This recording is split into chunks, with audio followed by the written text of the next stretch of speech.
It started like any other quiet afternoon in a small town.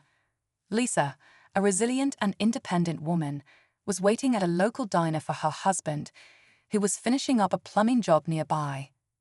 She'd always enjoyed the solitude of these moments, sipping her coffee and watching the world go by. But today her peace was shattered. A group of bikers rolled into the parking lot, their laughter echoing across the lot. At first, they seemed harmless, but their teasing quickly turned toward Lisa.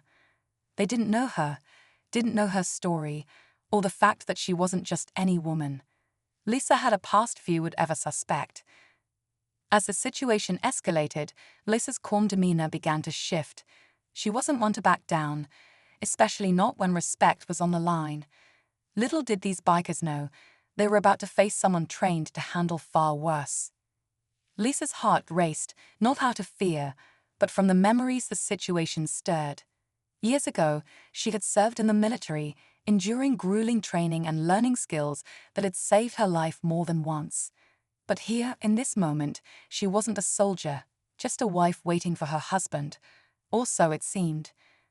The bikers' taunts grew louder as one of them leaned closer, smirking, clearly enjoying the attention. Lisa kept her cool, her sharp instincts kicking in. She scanned the group, noting their movements and postures, calculating.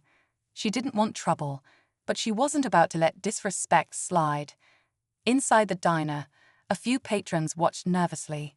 Most avoided eye contact, unsure of what to do. Lisa's husband, unaware of the unfolding scene, was just minutes away.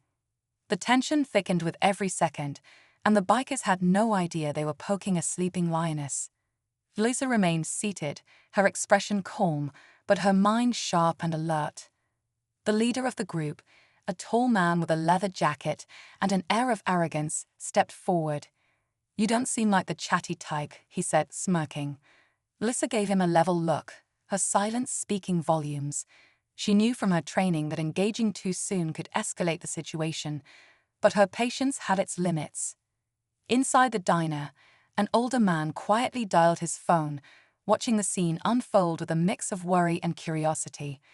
Lisa noticed the small act and gave him a subtle nod, a silent reassurance that she had this under control, for now. Meanwhile, one of the younger bikers, sensing no immediate retaliation, started to circle her table.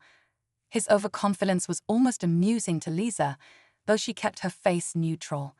The tension crackled like static, each moment stretching longer as Lisa prepared for whatever came next.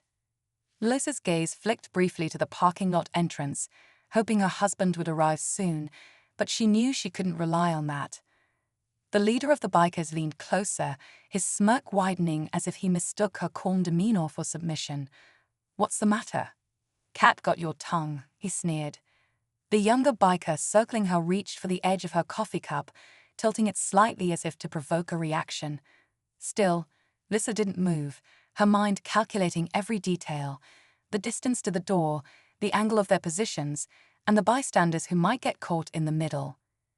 One of the patrons inside the diner stood up as if to intervene, but Lisa subtly shook her head, her calm but firm expression signaling them to stay out of it. The tension was electric. Lisa knew she couldn't wait much longer. The situation was teetering on the edge of chaos. Just as Lisa prepared to act, the sound of tires screeching in the parking lot drew everyone's attention. A rusty van pulled up, its door sliding open to reveal her husband, Mike, carrying his toolbox.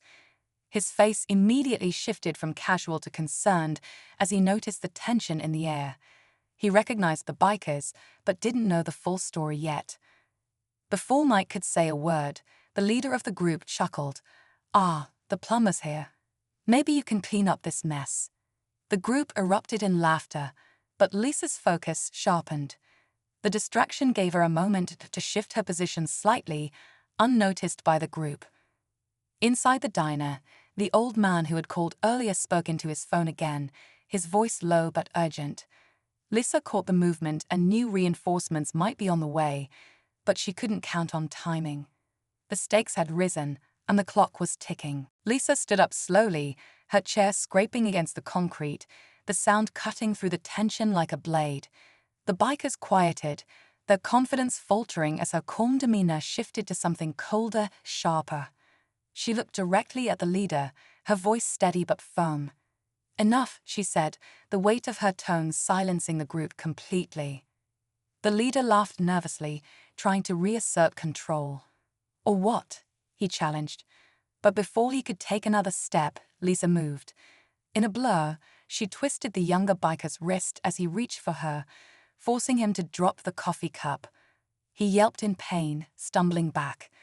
The rest of the group froze, stunned by her speed and precision. Just then, sirens wailed in the distance, growing louder. The old man's call had worked. Lisa stepped back, her message clear. She could handle them, but they weren't worth her time. The bikers exchanged uneasy glances before hastily retreating to their bikes. As they sped away, Mike approached, his face a mix of relief and admiration. "You okay?" he asked, handing her a napkin for her spilled coffee. Lisa smiled faintly, her calm returning. "I'm fine," she said, her eyes following the receding bikers. They just learned a valuable lesson. But as they walked to their van, Lisa noticed a small, strange patch on the leader's jacket, a symbol she hadn't seen in years. Her smile faded, replaced by a look of concern. This wasn't over, not yet.